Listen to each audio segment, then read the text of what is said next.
Anatomiya so'zi bu grekchadan olingan bo'lib, kesaman degan ma'noni bildiradi. Ya'ni inson organizmini tuzilishini yoshga bog'liq holatda, ya'ni har bitta yoshga bog'liq holatda har bitta organni tuzilishi, ya'ni topografiyasi, joylashgan joyi, hujayra va to'qimalarni tuzilishini o'rganadigan fan hisoblanadi.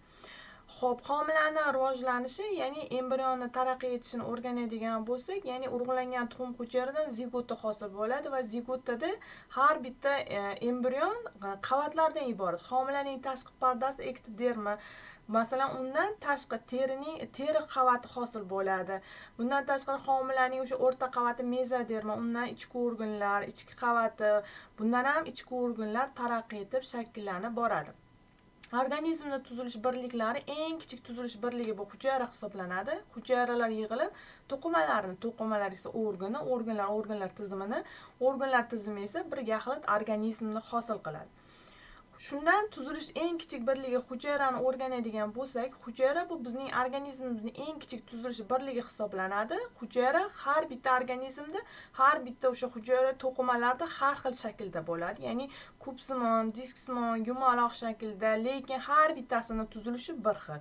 Ya'ni har bitta hujayrada organoidlar, o'rtada yadro joylashgan. Yadro bizga ma'lumki nima qiladi? Irsiy axborotni, ya'ni DNK orqali irsiy axborotni o'zida saqlaydi. Mana hujayrani rasmi berilgan bu rasm slaydimizda, ya'ni o'rta qismida markazida yadro joylashgan. Yadro bu irsiy axborotni saqlaydi. Qolgan qismlarda esa har bitta organoidlar, ya'ni mitoxondriya, Golgi apparati, vakuola qismlari joylashgan. Bizga ma'lumki, o'simlik va hayvon hujayrasi bir-biridan farq qiladi. Inson o'sha hujayrasi bilan hayvon hujayrasi tuzilishi jihatidan bir-biriga yaqin. Bunda bu slaydimizda to'qimalar berilgan. To'qimalar bir qancha guruhlarga bo'linadi. Ya'ni 4 xil to'qima farqlanadi. Epiteliy, biriktiruvchi, hop muskul to'qimasi va nerv to'qimasi. Epiteliy bu terimizning eng tashqi tomonini qoplab turuvchi o'sha to'qima hisoblanadi. U regeneratsiya xususiyatiga ega, yangilanish xususiyatiga ega. Hop, biriktiruvchi to'qima bu asosan ichki a'zolarda, qon tomirlar devorida joylashgan bo'ladi. Bular epiteliydan farqli jihati oraliq moddasining mavjudligi bilan farq qiladi. Muskul to'qimasi asosan muskul qismimizda joylashgan.